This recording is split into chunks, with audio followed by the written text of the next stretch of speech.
Hello, guys. This is Ty, aka the Flip Man. And today, I have a very special guest here from the world of land investing, land flipping. I have my man Daniel here from the Land Portal. When he came on the screen, I watched his videos. It may have been the partner that I was watching. You're not on. My brother Ron, yeah. Okay, that's your partner that's on the videos. Yes, sir. Okay, so when he pops up on my screen, I'm like, I know you, right? So we hooked up a couple of years ago on some content or whatever. So, but yeah, I'm glad we're back, man. They've developed a game-changing tool in the world of land investing. But for me, one specific feature that it does more, but one specific feature that it had, which is road frontage, right? That was my thing because we've been creating lists to target, to ensure that certain size acreages, land has certain acreage with road access. We've been targeting mobile homes, so that ensures that it has road access. We didn't want to do houses because the house value may be more than the land, whereas the mobile homes, it can easily be the reverse. Mm-hmm. So anyway, long story short, I did a search on YouTube and boom, like most things, it popped up when I put road frontage. You all were like the third or fourth result. And so here we are. So I'm glad you reached out to me so quickly, man, after I sent the email. I think I sent a DM and Instagram. I went somewhere else, and then I finally sent an email through the support system. And so here we are. So how's it going, Dane? Good, man. Thanks for having me. Yeah, it's been a few years. And when I saw your name pop up on there, I was like, wow, this thing's coming full circle here. It's pretty cool to see that. But glad you got some value from it. I'm excited to be here, man. Yeah, no problem, man. So let's get into it, man. So give a little backstory on yourself and where you are as far as how we came to the software itself. You can give just a little backstory on yourself. Yeah, I've been in all types of e-commerce. I started in different drop shipping stores, sold some businesses in the past, and eventually got into land investing and dove in full force because vacant land was simple. It was very profitable for me, and I kind of just ran with it. I had two mentors show me how to do it. And throughout that journey, you see what there is and what there isn't in the industry. And eventually I realized the industry being smaller than, a lot of the house wholesalers and house flippers, it's a smaller industry, land investing as a whole. There was a lot of pieces missing. And that's when we really came up with the Land Portal was just really to fill in a lot of those voids, like the road frontage. You're talking, wetlands, road frontage, targeting specific amounts of road frontage. That didn't exist. And if I had that 3 years ago, it would have been game changer. 4 years ago, that would have been game changer. So we created the tools we always wanted, essentially. Gotcha. Boom. All right. How long did it take you all from the point that you said, we could put the technology is there, we could put this together? How long did it take you all just to put it all together till you had a finished product that could be usable?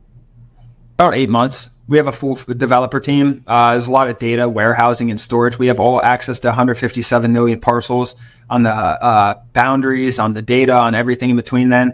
And, we're constantly improving. We have some machine learning tools coming soon, too, that are really like AI stuff that's actually really going to provide value to actually analyze and scan the land and understand the buildability and the slope and everything. So it took us about 8 months to get functional. And then the 4 months after that, we're really just optimizing and continuing to roll things out.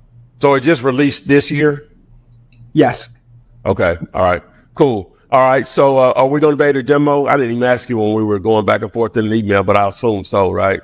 Yeah, we can do whatever you want. You can take it wherever we want. All right. So we want to go ahead and get into the tool, and we'll start the demo because that's where the real value at in this particular video. Here we are. Okay.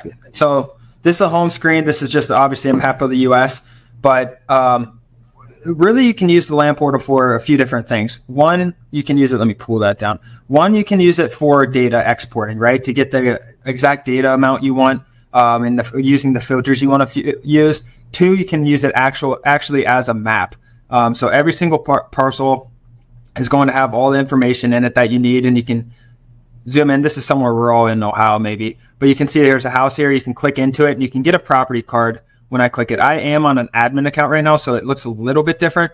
But as you see here, so we use this when we're analyzing properties just to see it from a high level, how many acreage, the amount of road frontage they have, the owner name, all of the other information, right? You can use it as a map for that and analyzing your land. Along with that, we have a bunch of mapping features. If you want to look at wetlands and flood zones and water types and soil type and things like that for vacant land, you can do that as well.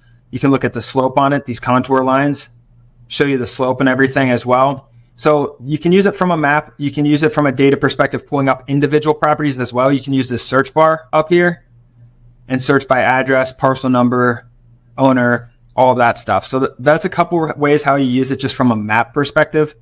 And stop me at any time, Ty, if you want to go into anything in more detail. Yeah, I will. Go ahead. Okay. So that's the one. But the way Ty was talking about using it and everything was the filters, right? So I'm just going to pull up, let's just say we're going after, you can go after vacant structures, lots, mobile homes, whatever you want. This is just the top 3 filters used. This lot right here, this vacant lots filter uses AI to scan the satellite views and make sure there's no property on it. It's 99.9% accurate. It's not relying on county reported data or anything like that. That can be really inaccurate. But you can go in and click vacant lots. I'm just going to go up to Ashtabula County, Ohio, just for an example. And then after that, you put in any filter. So right now I have vacant lots, Ashtabula, Ohio. And you can come down here. You can do landlocked. So if you want to make sure it has road access, you can target road frontages. You can target FEMA coverage, minimum and maximum. So if you just want anything less than 50% FEMA in a wetland, in a FEMA flood zone, you can put in a minimum and maximum. You can do the same thing in wetlands, and you can do acres. We can just do, for this example, 2 to 5 acres, just to pull it up. And then let's see, you can do any of these. I'm going to do landlocked. No, so that means it will have road access essentially. And then when you put in all your filters, you can do out-of-state owners, out-of-county owners, things like that to get some last sale date, school districts, all of that. But once you put it in, you can hit apply.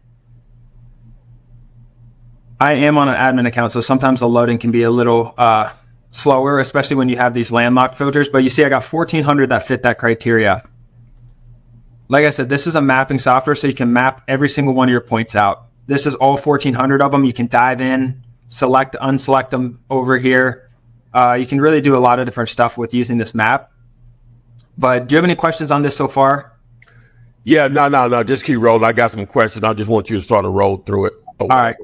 So yeah, you can select, unselect if you want to get really granular. That's one way to do it. One thing I didn't mention either is we have a quick skip tracing button too. That's free. You just click anyone's parcel and you click skip trace right here. And then you just hit confirm. It'll autofill everything out. It'll give you a phone number right there. You can call these guys for free. And it's going to pull it up right here, and it's going to store in their property card. So one question before you move forward. So the single skips are free, but when you do a list, that's where the charge come in, right? Correct. Right now the list is, and the list gives you demographics too. Right now we're going to change that to give you guys an option and get the price lower. Right now I think it's, if you do it at export, I think it's 8 cents a skip trace. What do you use right now? I'm on the $59 one. I guess that's the highest one. Yeah. And it's I think it's 6 per record and 8 per skip.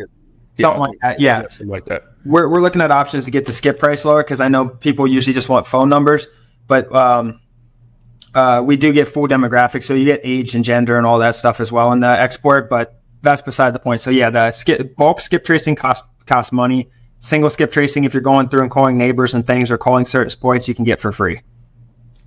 Okay, so it'll, when you skip, it's going to give you numbers for neighbors also around that property? No, I'm just saying, say you got, for example, like what I would do. You'll just pick out one and skip it. Okay. Yeah, like if I got this property back, maybe I want to call the neighbors too. I'll pick them out and call neighbor properties. That's just was an example I used. Like if I got this house right here, interested, and I might call their yard and just skip trace their neighbor or whatever it is to get some other interest in nearby. I got you. One question on whenever the list and these just was some things I was just going to bring up.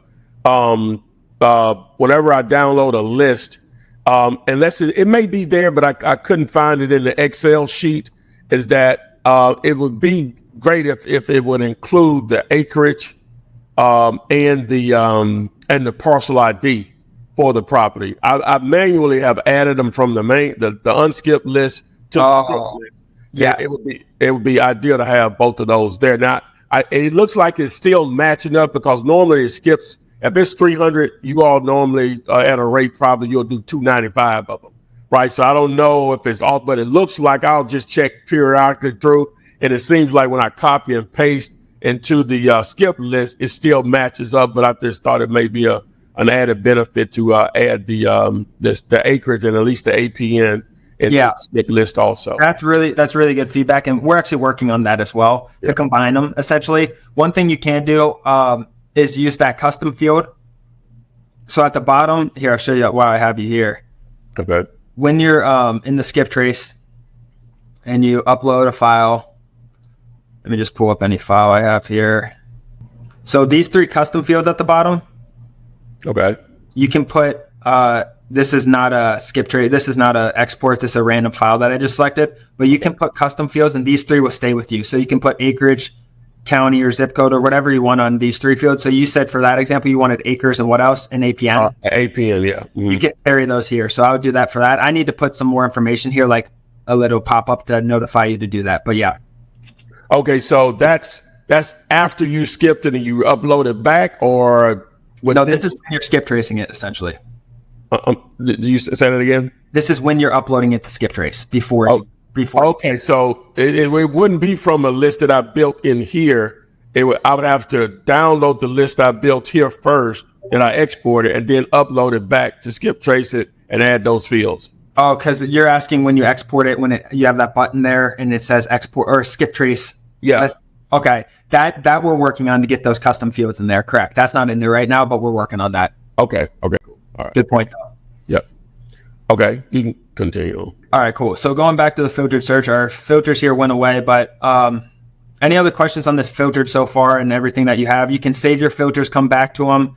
Building a list is one thing I actually want to talk about. So after you have all these filters in here, we're just going to do something pretty simple right now. We'll do landlocked, no, 2 to 10 acres in, this is a polygon. So yeah, one other way you can search is by polygon. And you can click this. If you want to get real granular and you want to, be in some of these areas outside Cleveland maybe, and you want some suburban, not too urban areas, but you just get really specific and you want to be near this highway, you can create different polygons to search too. And then you can create up to 10 of them. So I can create a bunch of these different ones. And then you can do the same thing you did. I won't let you put in a state or county because it's a polygon now. Mm-hmm. And then you do the same exact filters, whatever you want, landlocked, road frontage, all of that stuff. The most commonly used one right now, filter-wise, is obviously the wetlands and the landlocked and road frontage. Road frontage is great for subdivisions if you want to sell to builders or just get a ton of road frontage for minor subdivisions and improvements. You can put minimum, let's just say minimum 1,000 feet of road frontage up to 6,000 feet. And you can get really, really specific with how much road frontage you're getting. And then what happens is you get a property back with 3,000 feet of road frontage, or you're targeting that. And you can just chop it up like, slices of pizza or pie along the road and make a ton of money without putting in any infrastructure. It's called a minor subdivision. Mm-hmm. And that's what a lot of people are using this filter for. Yeah, that's what attracted me to it. And I thought was so amazing because, you can have road access, but in people that don't know land like that, but you can have a flag. It can have road access, but it'd be a flag lot.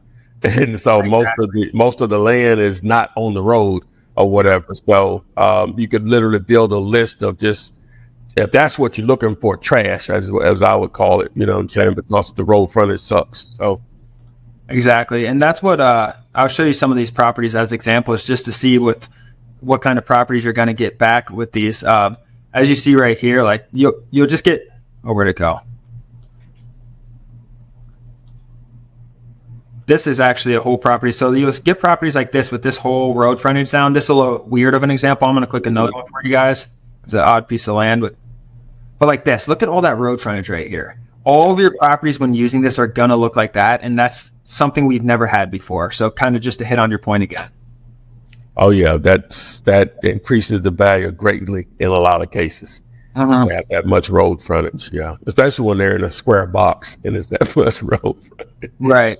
And you can build lists using this too. So I got only 30, I got really granular with this and put in, road frontage and acreage and landlocked different filters. But what you can also do, or we're just in this polygon actually. So let's see what we got on the map here. But you can build lists on this and essentially take this and save your list here. If you have a polygon, you can add it to a saved list, or you can create a list, and you can keep adding to it and narrowing down your search or whatever you want to do. And then everything you do is going to go into the save search. And when you're in the save search, you can come right back to it. So I have Northern Ohio 20 to 40 acre subdivide list I built, and I'm continuing to add different properties to it. It's a very refined list. These are $300,000-$400,000 properties we're doing for subdivisions. So I'm cool calling these people. I'm just trying to get some interested people because they're really big deals. You can click show on map. It's going to pull right back up to where you left off with the polygons and everything in there. And it's just a really good list tool building as well. Question. On the if you go back to the filter, you can it says out of state owner.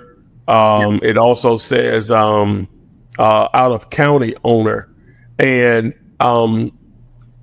do you have and it may already exist, I just didn't see it, a way to identify, like owner type, individual, corporate, you see what I'm saying, where you can just you can eliminate the LLCs and the entities and just only enjoy those names, because now it's easier to target those or whatever, or really it doesn't even really matter because your skip tracing is pulling that information anyway.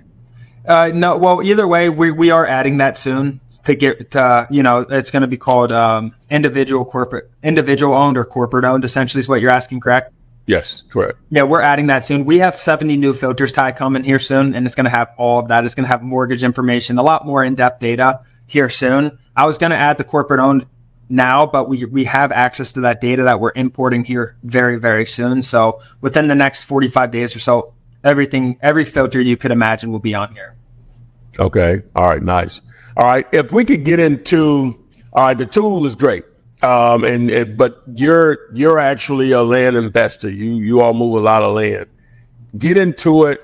If someone was going to sign up for it, to say, hey, this is one of the best ways to make money with this. With this tool, you're saying? Yes, sir. Yes, sir. There's a lot of different ways to do that. So what I would do depends. First, you got to ask yourself, like, if you're just getting in it, what's your budget and how much time do you have? Okay. If you have a high budget and a lot of time, you have options, right? You can cold call, you can skip trace, you can send mail. Mail is expensive, but it works really, really well for us. Do you mail, Ty? No. We just cold call. You're cold calling? We do a lot of mail for vacant land. It works really well for people. It works really well for people with not as much time, but a lot of money, because it's expensive. It filters out leads. You only get qualified people back. You don't get that many leads, but the ones that are calling are pretty qualified. So I would ask yourself, first thing, if you're just getting in this industry, but what's your budget? How much time do you have? If you have a low budget and a lot of time, do what Ty's teaching here in cold call and everything like that. If you have, also texting, SMS is relatively inexpensive for what you're getting and the amount of people. I would look at those two options. Cold calling works really, really well, very proven. But in terms of what to target, first thing you got to do is select the market. I would select somewhere in your backyard. I'm in Ohio. First markets I ever targeted were right here. I'm in Cincinnati right now. I live in Florida now, but this is where I'm from. First counties I targeted, this is Claremont County. You got Adams County and Brown County next to it. I just went in my backyard and went 1 or 2 counties removed from Cincinnati and started targeting all of these different areas. Question, Daniel, before we move further. I know and I don't know what mapping tool you all access. So like I'm targeting, the state that we're targeting. So I have to go in and what I try to do is target this. Okay, find a city, and then not that first layer, not the county that the city in, and not those initial layer of counties, but the next layer of counties, right? But it's sort of like, I'm like, man, it'd be nice if somebody had a tool out there the tool did this. It would just identify the counties just very clearly. I think it'll show the cities and the, little municipalities or whatever, but it'd be ideal if it'll just really identify the actual counties. surrounding those metro areas or whatever. So yeah, that's what can get a little tricky. And these orange lines, the only solution we have for that is these orange lines are all county right now. Okay. So these orange boxes, so like this one right here, you see if you follow my cursor. Okay, yeah, that makes sense. Okay, that's good enough. And then if you zoom in right here, so you do have to zoom in a little bit, so you can either click it or just zoom into. So I'm going to zoom into this orange box right here. You see what we're in right here? Yeah. I'm going to zoom in right there, and then in this bottom right, you see that's Brown County, Ohio. Okay. And the city's Georgetown, right there. But this is Brown County. So let's just say this is 2 removed from Cincinnati like you are. Okay, let's just say everything looked good on that. I won a market here. I did my market selection. What I like to keep a pretty broad approach. Some people like to get very granular with, their mortgage history and all this different stuff. You do all that, you're only going to have 1,200 or 500 data points. I like to go fairly broad and get more data when I'm targeting these areas. So I'll either, search by county or polygon. Let's just say I'm doing Brown County, Ohio, and everything looked good. It's 2 counties removed from Cincinnati. I'll always use the wetland filter. So we go 0 to, we don't want anything more than 50% in the wetlands, right? I'll use the FEMA, but really wetlands eliminates that. So I just really need to use one or the other. I'm going to use wetlands for that. And then I'll target road frontage to get very, very good properties back. And depends the acreage I'm going at. If you guys are just starting out and you're not going after $200,000-$300,000 properties, you're going after $50,000 properties, I would probably do something like 2 acres to 25, something like that. And let's just say what are you doing on your road frontage side, you said? Well, we're targeting 20 to 200 acres, road frontage 600 to 2,000 feet. That's a good strategy. You're going to get some good properties back. I like that. And that's good for someone that's really, really solid. If you guys know what you're doing and you're going to get those bigger properties with a lot of road frontage back for sure. And you can definitely do that. We can walk through that after that. But if you guys are just starting out and you just want a $25,000 property, whatever, you're not looking to subdivide, you're just looking to flip it real quick or wholesale it to someone real quick, that's when I'd start a little smaller than that. I love the big deals like you're going after. That's what I go after personally. But if you're just starting out, your question was, I'd probably go smaller than that. And I would just probably put landlocked on. So is it landlocked? No. And then you can do road frontage with that. But this is going to give you, let's see how many filters we got here. Or how many different data points we got. So I got wetlands there. So we have 7,000. It's because I forgot to hit the vacant lots button, though. I forgot to hit the vacant lots. Okay. So give me a sec. Let's refine. Now we got 2,000. That's a good list right there. Yeah. If you want to narrow it down more, you can. Depends what your capabilities are to cold call. And if you're using a service or doing it yourself, I don't know. What do you recommend? Are people doing it themselves or are they using a service? Most people are doing it themselves because, it costs, to do a service. So I normally like to present content if someone's starting out with 0, right? Got it. And so that's what, that's the only way I try to, present tools and options. Let's do this then. So if they're cold calling themselves, someone's starting out at 0, let's get a smaller list, just so they can bang out calls. Let's even get it more refined. We can go up to 0. We don't want anything over, let's just say 40%. We got 150 feet, a minimum of road frontage here. You can do FEMA as well. Let's see what we got there. I changed it from 2 to 10. Let's see what it got. That's 1,251. That's a decent list to start with. Oh yeah, you can work that a while. Yeah, you can work that. Is that too much to start with cold calling yourself, you think? No, that's a good list. And that's a really good list to start with, yeah. So all these properties are going to have over 150 feet of road frontage between 2 to 10 acres. These properties in Brown County, I mean, I could pull up Zillow and look, but 5 acres in Brown County might be worth $40,000 to $50,000. So depending on wholesaling or whatever, you get these under contract for $30,000 and have a $15,000 assignment or double close or whatever you end up working or buy and flip. There's a lot of margin in these. And these deals at this price point, you can get all day long, especially if you're cold calling and these guys starting with 0, you can get these guys locked up all day long. It's going to be very, very good land. And you can negotiate with them when you get on the phone. But I can pull up a couple properties here. One of the other filters before you go up farther is that I know in a lot of states, sometimes they won't have an address. Is that a filter that's coming that you can filter that out if you want properties that don't have an address? Now, you will be ignoring a lot of opportunities, but sometimes you just don't want to target those that don't have an address yet. They just have the APN. Yeah, the problem with that is a lot of vacant land, if there's never been a structure there, the USPS doesn't assign them an address. I got you. So like if you look, this one might be an example here. This doesn't have one. It does, like this address here is Dunbar Road, but there's no number. Is that what you're talking about? Yeah, that's what I'm talking about. Yeah. For vacant land, I wouldn't you'll remove 50% from that, but okay. You have the acreage, you have the parcel number, you have their mailing address. As long as you have their mailing address and you know that they own 1.54 acres, I wouldn't be too concerned about that. Okay, cool. All right. But yeah, you can go through, build your list here. So what you would do from here, we have a list. How do you feel about this list right here of 1,200? Oh yeah, that's a good list. That's a good size list. You can work that for quite a while. Perfect. So what you do now, you'd save this list, or you could export it from here. If you're ready to go, you can export it. And a few different things you're going to ask when you're export. So you can skip trace your list.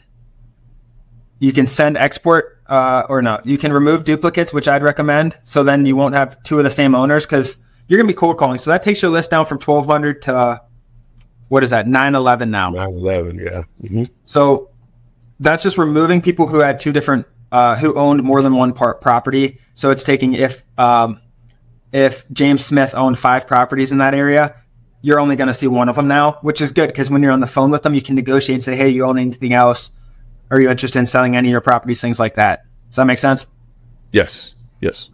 And then what you do from here, you could, if you want to skip trace here, it's going to add that. That's 9 cents for this account, what I'm on right now. And you can add that and then you can confirm, and it's going to give you all of these properties pooled with your phone numbers and all the information you need. And your job's to start dialing. What I would do before you start dialing though, is go on to Zillow, try to find what our filtered search was for 2 to 10 acres, right? I would try to find what 2 to 4 acres is worth, and then, roughly what 4 to 6 acres is worth, and then what 6 to 10 is worth per acre. So when you're on the phone, you know a starting point and you know what the land's worth in that area, just generally. Just helps with negotiations when you're on the phone with them. You, is this, one of the other tools that I'm affiliated with? What they do is it's totally different than to do with land or whatever. They have a Zillow link attached to it. Y'all thought about that? Yeah. To make it easy to, just to simply go back and forth if need be. And of course it won't pull up everything, but enough, so. Yeah, no, that's a really good idea to do. We're actually looking to build a Zillow type of platform for land in here. I actually talked to my developers this morning on it. So you'll be able to see all the active listings and stuff in here as well. Nice. Okay. Yes. Okay, cool. And it'll be like on the top, like, for sale, sold in the top bar up here, like different, filters that you can use to see the current MLS and things on the market. Nice. That way we don't need to go back and forth from Zillow like I would need to do right now. Exactly. Okay. Wow. Okay. All right. Continue. I'm sorry. Go ahead. No, you're good. I love the questions. If you guys use this Polygon search here and you guys filtered it by Polygon, not by county, just make sure to save the filter. You can save your filters here and you can add a new filter. Let's just say Polygon, Ohio, 2 to 10 acres, whatever you want to do, example. And you save them. So you can always come back and make sure, you can pull it up from the top here and get the same exact things you pulled up. But that's pretty much it. You export it, you'll get all the phone numbers, and then, you get these leads back. And when you get the leads back or someone answers on the phone, you can go to your list view and you can save this list as well, which I recommended doing. Did I already save this? I can't remember. I don't think you did. But you can save that list and they'll pull up a similar list view than this. And then when you're actually calling them and you have someone actually interested, you can just pull there. What I would do is pull it up right here. So you know what you're dealing with when you're talking to them. Like, This is prime property right here. This property, you have houses on both sides. This is beautiful land. Talking to this person, you'll know it's beautiful land. You can negotiate. You can see all the information here. Sometimes it'll tell you what they bought it for, last sale price. They don't have it on this one. But it just gives you all the information. So when you're negotiating on the phone, you can do it. Get it under contract for, if you're wholesaling it, 60 to 75%, and then, line it up. Nice. Yeah. Wow. Infill lots. If someone wants to target infill lots in a metro area, is it good for that? Or more catered to just the rural stuff, larger parcels? No, I mean, it's catered to all vacant land. This vacant lots button works for anything. So you just have to go select your zip code. So like a lot of people using it will do keep this vacant lots. Instead of doing like a county buy, they can either polygon or you can select a zip code within Brown County. So let's just go for that. Hamilton County, Ohio. So this is Cincinnati proper, is Hamilton. That's where I'm at right now. And you can go by zip code here. So you can select any zip codes, or you can exclude certain zip codes as well. So is or is not. And you can do the same exact. Maybe you have certain parcels you want to, or certain zip codes you want to target here. Oh, you can do a bunch of them. Okay. Yeah, you can add as many as you want. Okay. And then you can put similar filters in. So obviously we won't be acreage 2 to 10 there. Maybe you're doing 0.25 to 1, or point even smaller than that, like 0.15 to 1.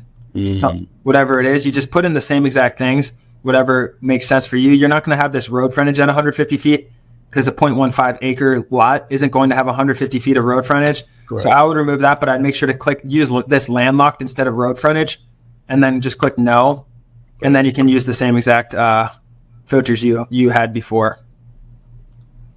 So let's see what that pulls up. And there you go. Now we got 1280 here in these zip codes. You can see how the zip codes are split because I selected random ones. Nice. So you got these over here in this zip code. I don't know where these zip codes are. Let's see if this shows. But yeah, now all these are going to be the same exact deal here. And you can come check. The thing with these and hot subdivisions like this property here, you just got to be careful because these are built on. Some of these will be built on because if it's a hot subdivision and it's a hot area and it's vacant lot, but it doesn't have a house yet, it might have a house in 3 months and the county data and everything's not updated. So that's just one thing you need to be cautious with. But yeah, to answer your question, infill lots works just as good as anywhere else. Nice. Okay. You can also do, you can use this vacant lots button, and you can also do total building count you can use, or what am I trying to think of here? I think square footage. So you can put 0 parcel square feet, total building count, total square footage of structure. So you can do 0 to 0 here as well, just to make sure. Yeah. You can kind of test out. Yeah, it reduced it. It reduced it a lot. Yeah. Okay. So you can each county's a little different with how they report data, but the key is use this map to make sure the data is lining up with your filters, and you can kind of play around and tweak things as you need to. That's the key here. When you use 0 of structures, though 0, you're going to eliminate a lot there. Sometimes there's garages or different things on the property. It just really depends on that. Okay. Nice. Okay. All right. What else you can think of really quick? Infill lots. We went over polygons. If you guys are targeting houses, we have this residential property filter here. We have vacant structures, all those filters. Oh, the vacant structures, is that just residential or just period? That's all residential. So that's anywhere that USPS classifies as a house, but they're not actively delivering there, which means it's vacant. Okay. All right, cool. All right. Will it if you zoom out on the map, it's only going to stay within a particular state, or if you put different filters in there, like if I put a zip code in which would, I don't know why someone would do it, but here in Birmingham and do a zip code in Atlanta, will it do both? No. So the filtered search would have to work separate unless you use the polygon tool. That's the only way to go outside. This works by county right now. Okay. We're looking to add, so you can add multiple counties, but it still will only be one state. It works by state basis right now. Okay. All right, cool. All right.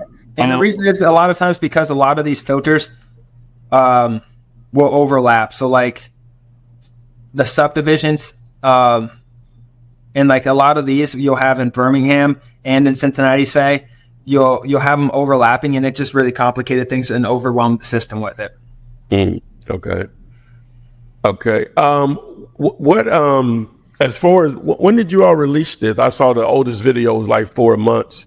When did you actually release it? We had a beta I think it was late last year. We had a beta for a long time because we have an online community with a bunch of people in it of land investors, and that we released it just to them. I think it was late last year, and we did the beta and fixed everything up, and then launched to the public earlier this year. Okay. All right, cool. And the feedback's been really good? Yeah. At first, obviously, it was a lot of feedback. And then like, as you implement, we implement what people like you tell us. Like literally we take everything that you guys tell us, and if there's a demand for it, we implement it. That's how we know. We just keep our ears open. We've made a ton of changes on this. At first there was a lot of feedback and bugs and different things with the beta, and you get through all that. And now it's really, we've been coasting pretty well. It's just about, improving the tool and adding new features that people want.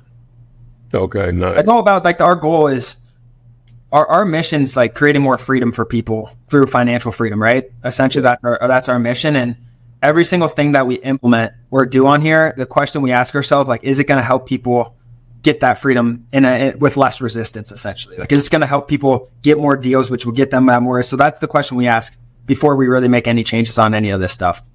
What's the best way to evaluate land quickly? I know there's a lot of parameters go in there, but yeah, way to do that. Texas is a little challenging. You mentioned Texas earlier because it's a non-disclosure. But what you can do, you can look at properties for sale, like you said, and you can look at the activity, the saves and views. That gives you a good idea. But more importantly than that, a lot of times, because sometimes there won't be anything for sale around your acreage, or is nothing close by, and you're 5 acres, whatever it is, there might not be much for sale. That's when you have to go into sold comps, and on Zillow, just hit sold. I know it doesn't show you the price, but if you click into a property on Zillow. You know what? I don't know if you know I developed this, but I actually developed it for land. If you'll give me a second, I'll show you. I did not know this. Let's see it. My tool is called Zomps. It's a play on the word comps and Zillow. But if I go in here, you can see my screen? Yep.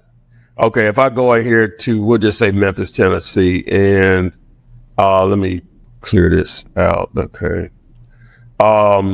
And you see this little floating menu right here. So I'm going to reset all filters really quick, and we'll go to lots and land, and I can go to sold, hit apply. If I zoom out, remove the filter, right? And so now, as you see, it opens Zillow up. So we created that to open up the entire map. So if I use my draw tool right here and just grab a few of these, and then just add them, just takes a second. There's 8 of them. So it's nice. So it's adding those, and this in Texas. This is in Tennessee. It was what I had already pulled up. It's in the Memphis area. And so now it gives you the notification. So if I go over here back to the panel and Zomps for land, so now it'll break it down. It'll allow you to see the acreage here. And so all of these are under an acre. It'll show what they sold price per acre, the date if available, and then what they sold for. And then it'll give you an average up here, the average number of acres, number of days on Zillow, all that stuff. But yep. Like that. Very cool. Yeah, so that's why initially, even though we use it more for houses, but I initially created it for land or whatever. So that's cool. Good stuff. So you're saying, so just looking at, I know you have to, it's more to it, utilities, the road frontage, weather. Yeah, no, price is the biggest thing for sure. Yeah, price. So price is the biggest thing. Yeah. I got you. So yeah. So if you're comfortable with this number, if we can get it at 40% of that, you're normally going to be interested. Yeah, the only thing you want to look at here, just looking through these, but yes, in general, so the price an acre. The only thing you just want to be careful with is look for any outliers in this list and then remove them if you can. I see a little remove button. If everything looks like it's 5 acres for $70,000 and then there's one $10,000 and one $300,000, just remove the outliers and then you should be good on that. Okay, cool. Oh, that was my line of thinking. I built it with the ease of a process of elimination is what I did it for. So. Man, you all have done a great job at this tool, man. You all going to make a lot of the other people in this game they pull their pants up. But I love this, man. I already have it in motion. Let me just say that. It took me I watched two of the videos and I was signing up. I was signing up. So. Anybody that wants access to it, Daniel, I am going to be an affiliate with these guys. You've been seeing the scroll down here at the bottom. Text APN. I had to look what that meant up a while ago. I knew what it was, but I didn't know what the A meant. Yeah. APN to 205-9645-243. We got 3 different pricing strategies here. We have a free trial for $14.95. This is where you pay 10 cents per record, and you lose access to a lot of those filters we talked about. You don't get the free skip trace. You don't get all the wetlands filters, landlocked filters, all of that. This is just if you want to use it for searching some properties, use it as, a lot of people use this as their mapping software, just to look at the property from the satellite with all those filters. This would be for you if you're not going to use it for data. And you can still skip trace and everything on it as well. Premium, it drops to 8 cents a record. It's $30 a month, and includes everything with all those filters. And then the platinum is the 6 cents a month. But yeah, Ty and I have a deal going on, guys. If you guys are listening to this and you're interested in Land Portal, make sure to text that number because he's got the good deals and everything, and he's a good partner of ours. So make sure to use his link. But these are the packages you'll have. You got $60, $30, and $15, and you can get your price per record down from 10 cents to 6 cents a record. And you can really get granular with how you're targeting vacant land. Wow, guys. Game changer, guys. I don't know how to emphasize this to you, but this is like a game changer when it comes to targeting land, and Daniel can attest more so than I can. He's been in this he's been in this game a long time, and that's what he does. So they developed this based on what do we need, right? What's missing in the market, and how it can make us a better land investors. And Daniel, you all do more developing, or you actually purchase land and then go ahead and develop. I know that's what you were doing years ago. So where are you all right now as far as your land investing? Yeah, we buy and flip a lot. We develop some, but minor developments, nothing crazy. We like to move our money fast. And when you start to get into major subdivisions and stuff, you get 18-month projects and make you a lot of money. But I like to turn my money relatively quick. And what we're doing simple, we'll buy it, sometimes do improvements, sometimes just buy it and reflip it. But we double close a lot of properties as well. Probably 20% of our transactions now are double closing. So it's when, like, I usually offer 40% to someone for cash, right? Around 40%. And then if they're good to go at 40%, that's with no improvements. Let's say we're not doing any improvements on it. If they're willing to go at 40%, I'll buy it with cash. We have a lot of deal funding partnerships out there and stuff to where I don't need to put up my own money. It's not hard money. There's a profit split on the back end. Mm-hmm. And if they're willing to do that at 40%, I'm ready to roll. That's our number one option. Number two is negotiate a little bit to where you can still buy it. That's typically my next route. Negotiate. Maybe you got to go up to 50%, 55%. But if they want higher than that and they want 70% or something, that's when I do a lot of double closes. So I kind of take it through that tier system because I know personally I make the most money when I buy it and flip it. I can close it in 2 weeks and then relist it, and the margin's just there for us. Okay. So we'll just use the easy numbers. Retail, it'll sell for 100. You're trying to get it at 40 is what you're saying. I'll try to get it at 40. That's my first option. 40, 45, something around there. Even if they need to negotiate, I'll go up to 55, 60 on that, and still have comfortable margin in it. And then if they want above that, and it's a little risky, there's not much money for funders in there. Hard money gets tight if you're taking out a loan or something and risky. That's when I'll be like, listen, I can still get you that $40,000 in 2 weeks. I'm ready to go with that. But you want 65, you won't come down for that. I understand you bought it in 2018 for 65,000. I can get you that. I just need 120 days. Okay. So if that's something to work with, yeah, I can get you that now, or I can get your money in 2 weeks for the 40,000. Okay. And then at that point, you'll just do you list it or you just put it through your network? I list it. I list everything on MLS. I'll get an attorney in fact notarized a lot of times. If the money's there, I'll put some earnest up with a way to get out of it. Essentially, lock it up good. But yeah, we'll list it on the MLS and everywhere else. I got you. Okay. So, and then a lot of people say, do you have land buyers? Like, no, we don't. That's not normally how it's done. You have some people you may can reach out to. Normally, you're just going to let the market filter the cost. I'll let the market. Yeah. Yeah. You let the market, because a lot of people just buy land and they're not investors. You know what I'm saying? They just buy it for whatever reason. Yeah. Who knows? It surprised me when I first started too. Buying vacant rural land. That's crazy. Oh yeah. It's crazy, like you said. Well, wow, man. Oh, Yeah, this is good. Hey, I'm glad it's you. Like I said, I didn't know. Cause we had talked in like 2 or 3 years or whatever. So, yeah, man. I'm gonna be so excited to release this video once we get it edited or whatever in the next day or so. And I don't know if I'll put it on the screen or whatever also in the thing. But if people want to reach out to you, how would that work? I'm very active on Instagram at Daniel Apke. My last name's Apke. You can send me a message there, or you can send a message direct to me, Daniel@thelandportal.com. That's thelandportal.com. So both of those, you can reach me for anything you guys need. All right, boom. All right, man. All right, guys, you see it. You want access to this? If you want to go through my affiliate, text APN to 205-964-5243. Thanks, and we will see you guys on the FLIP SIDE.